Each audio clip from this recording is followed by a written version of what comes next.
सीमांत मुख्यालय सिलीगुड़ी के प्रशासनिक भवन 80 एकड़ में स्थापित किया जाएगा।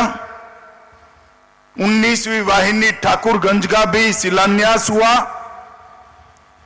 12वीं वाहिनी किशनगंज का भी शिलान्यास हुआ और परागमन शिविर न्यू जलपाईगुड़ी का भी आज शिलान्यास करने का काम हुआ है। कुल मिलाकर 189 करोड़ के नए प्रोजेक्ट एसएसबी के जवानों की प्रशासनिक और निवासी सुविधाओं के लिए आज यहां पर शुरू हुए। घुसपैठ रोकने की पूर्व शर्त है कि सीमा पर बाढ़ को पूरा लगा दिया जाए। हम ममता बनर्जी के हाथ पैर जोड़कर थक गए, मगर हमें भूमि नहीं दी। एक बार उन्होंने आग्रह रखा, मैं उनकी ऑफिस में भी पहुंच गया कि ममता जी, वो भारतीय जनता पार्टी को जमीन नहीं देना है, बीएसएफ को देना है, आप कृपया दे दीजिए। हाँ बोला, मगर गई तब तक नहीं दी। मैं आज इस मंच से बंगाल की जनता का बहुत बहुत धन्यवाद करना चाहता हूं कि आपने एक राष्ट्रीय सुरक्षा को तरजीह देने वाली सरकार को चुनकर बिठाया है।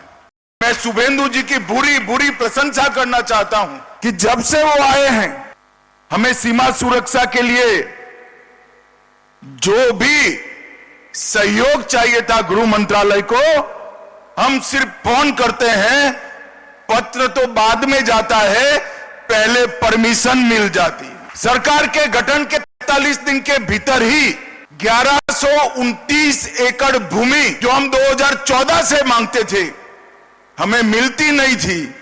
बीएसएफ और एसएसबी के लिए 1129 एकड़ भूमि शुभेंदु जी ने दे दिया।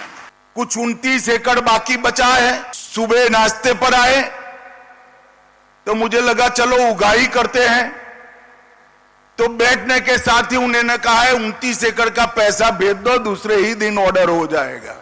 मित्रों, ये तत्परता जो है वो भारतीय जनता पार्टी के मुख्यमंत्री नाते नहीं है। शुभेंदु जी मेरे मित्र हैं, मैं समझता हूं उनको। घंटों घंटों हमारी चर्चा हुई है पश्चिम बंगाल की समस्याओं के लिए। उनको मालूम है जब तक घुसपैठ नहीं रोकती, ना पश्चिम बंगाल सुरक्षित रह सकता है, ना भारत सुरक्षित रह सकता है।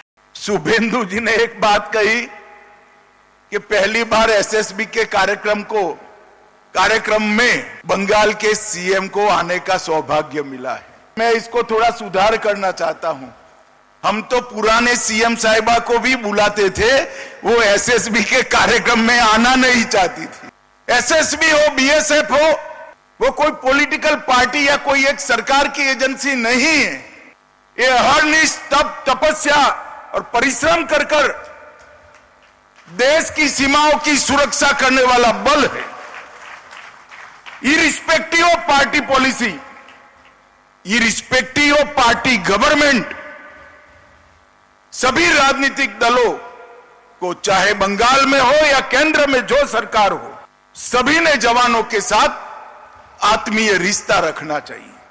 दुर्भाग्य की बात है कि आजादी के बाद भी, देश के टुकड़े होने के बाद भी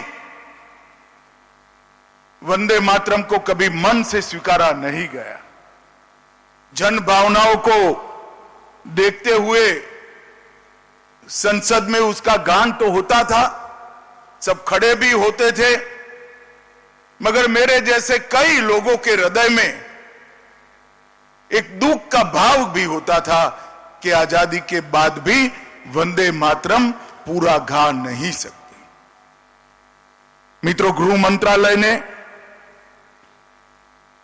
एक विधेयक संसद में पारित कराया और पूरे वंदे मातरम को सरकारी कार्यक्रम का हिस्सा बनाने का निर्णय लिया, और ये ऐतिहासिक निर्णय।